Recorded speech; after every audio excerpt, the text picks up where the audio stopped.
mujaahidnimadu waxay ahayd dalka xoreyne ma aha siifi la sheegto oo la yiraahdo anigu mujaahid baan ahaa xaq iyo waajib xilliga kula gudboon oo ina dalkaaga difaacdo oo dadkaaga ka erido oo dadkaaga waxa weeye aad ka difaacdo ka ilaaliso booha waana xuquuq muwaadin walba saareyd intii joogtay gudatayna way ku maadsanaayeen laakiin samaaha wax gaar ah dadka dheeraa maanta maxaa taqaanaa iyo maxaad ka soo shaqaysay ayaa la isweydiiyay nimadu horta sideedaba mujaahid ma ihi anigu soo ma kaaga wataan ma ihidi idinku ma ila baxay mujaahid ma ihi berigii hargeysa laga haysto in gurigayga iyo ku dagaalamayay hadii la yiraahdo carruurtayada iyo hooyooyinkeena iyo waalidkay ku dagaalamayay marka waan qabadeenaha laakiin maanta aniga iyo kiisiyaad bare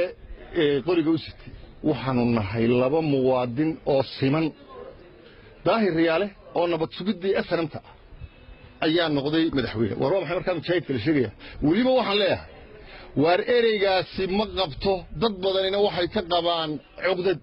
ka daaya oo aniga mujaahid cali guriga hayaranina waayo ummadani waxay gaadhay marxalad inay ka gudubto qori oo ay u gudubto qalin Soomaaliland way ka gudubtay qorigii oo waxay u gudubtay qalinkii kuguma raacsani Soomaaliland waxa u baahan tahay qori Somaliland waa mid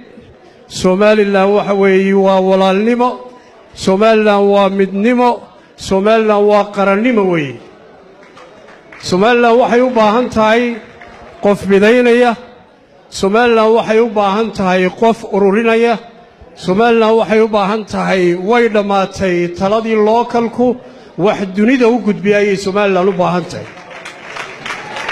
Somaliland sinaan bay u baahan tahay Somaliland cadaalad bay u baahan tahay dalku u baahan yahay dad aragtida firfircoon jil cusub u baahan yahay dhaqaalaha adduunka wax ka garaya caalamka la soo shaqeeyo u baahan yahay doorta qofkay dooranayaan aqoon waayo aragnimo karti xajiilaan iyo taariikh qaaliyaha qofku leeyahay xukun askari maxamed ziyaad barre inoogu dambeeyey dooni mayna askari damboorta helo doorta mujaahidiintu waa kale oo qabyaalad doonaya iyaduna waa nooc kale oo qabyaalad huno hadday qabyaaladii qaato waa laga yaabaa laakiin